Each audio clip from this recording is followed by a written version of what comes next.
Hello and welcome to my channel. My name is Andrea and this is my wrap up for July, August and September, and I've read only 9 books for these 3 months, so it's been rather slow, especially July and September, which I've only read 2 and 1 respectively, while August was, well, a pretty good amount, and I read multiple books.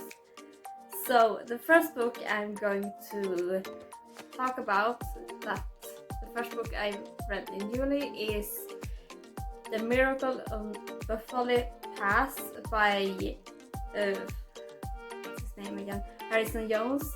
And this month I was a bit, well, I got really into watching air disasters and started reading even books and listening to podcasts, which is why I didn't read that much.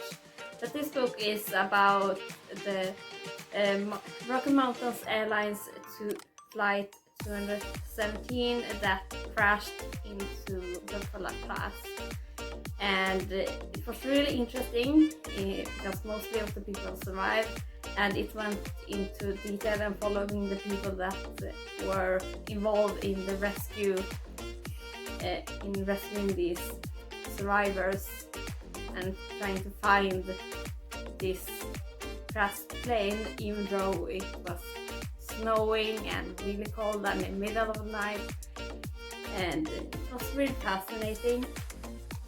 The second one I read in July also had with airplane crashes to do, a lot less optimistic. It was The Day They Fell from the Sky by Oliver Martin Cass, and this is a collection of stories about sole survivors of air crashes. So it's, well, about air crashes where only one person survived, either if it's a child or I believe that one of them was of the co-pilot, and it followed the consequences, and survivor skills is really prominent.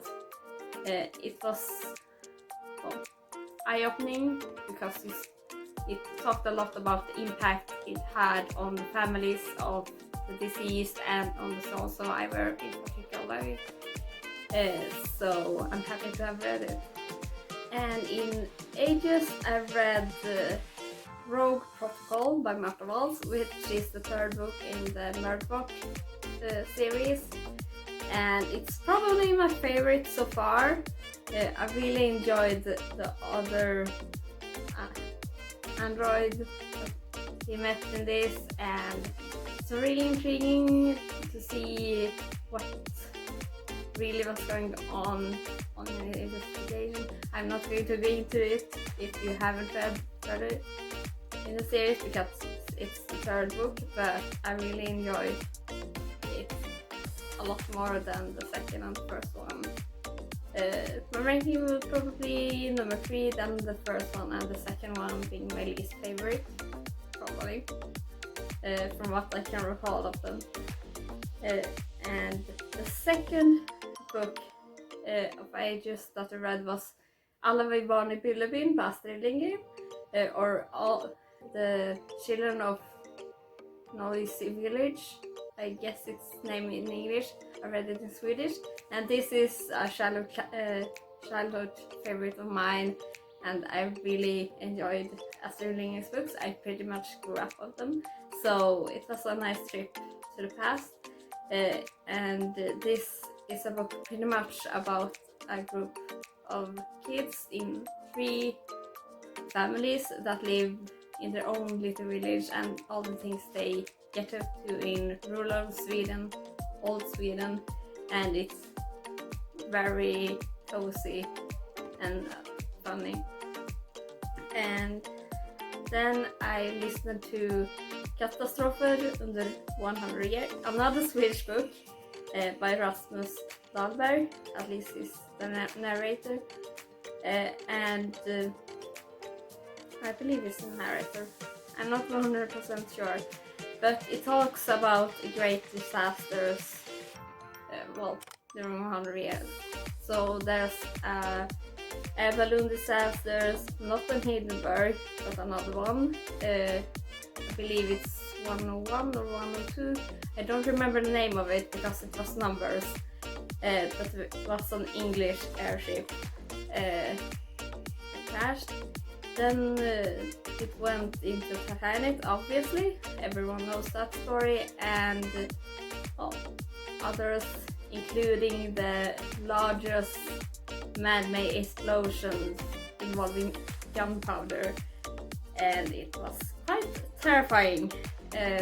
So I looked a little more into those as well.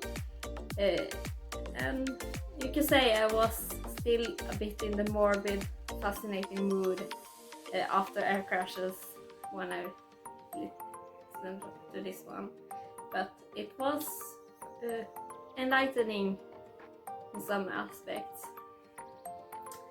And the next book is the first book I actually read physically, and that's The Phone Box at the Edge of the World by Laura Imai Messina. I had to read it on the side because it's gotten quite disappeared from the front cover because I'm holding it when I'm reading.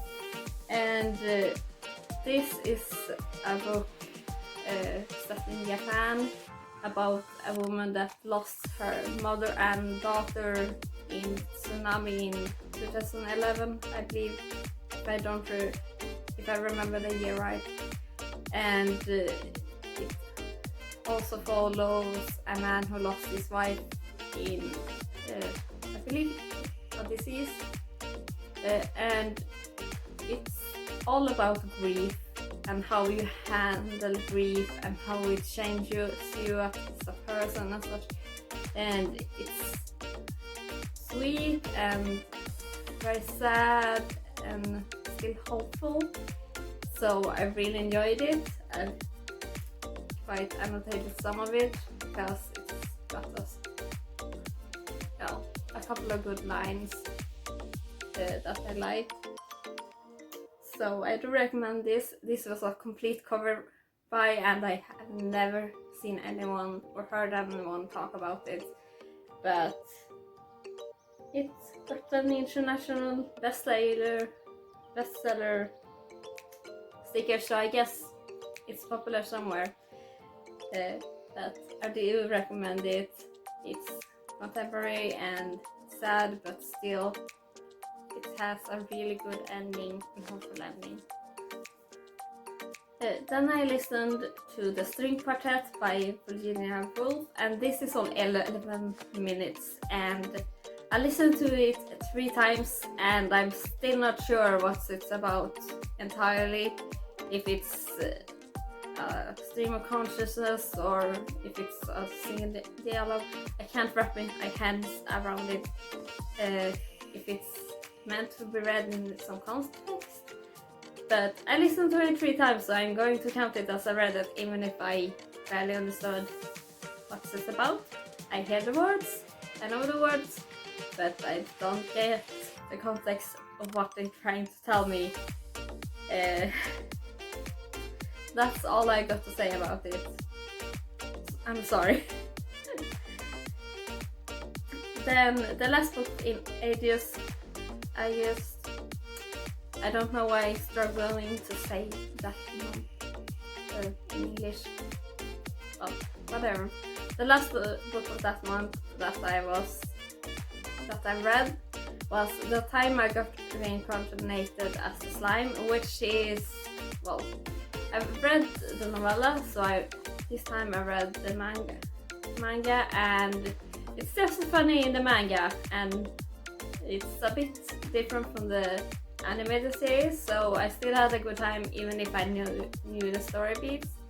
And I'm probably going to continue in the manga format because, well, I didn't complete the story in other formats. But if you don't know what this is, it's pretty much about a man that dies and then gets reincarnated as a slime, as the title says, and lots of magic and shenanigans after that. It's quite annoying and a lot very funny. And the last book I read for, well, the only book I read for September is also a physical book, which is The Grandmaster of Demonic Cultivation, the #1 by Morten Thorsrud. I apologize if I didn't say that name right, even though there is pronunciation guides in her books. This is the official translation of this web novel, and I read the translation of the first chapter in this, so I knew something is going in. I also seen the first season of the animated show, not the live action one. So I was familiar with the first half of it, but since the animated series goes into a flashback for pretty much the entire season, which the book doesn't do quite yet. You only get some pieces from the backstory.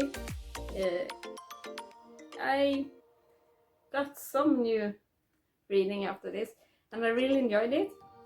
I buddy read it using the Storygraph buddy read system, and it was a bit fun seeing comments from the others, even if I was the last to finish this one because they read it in ages and I read it in September because I read other things in ages. But I really enjoyed this one, and it's the usual humor of this author, and I'm still obsessed with her characters. So with this one, I have read the first book in all 3 of her series works. So I'm looking forward to continue them. I'm not probably going to get to doing a video for just her works, comparing them, because I'm really interested in doing that, but we'll see. And so that was all the books I've read for these 3 months, and I finally got around to doing the wrap-ups, and I hope to see you in future videos I do, and I hope I actually get into the habit of doing videos more frequently and not drop off the channel for like 3 months again. But hope you have a good day. Bye bye!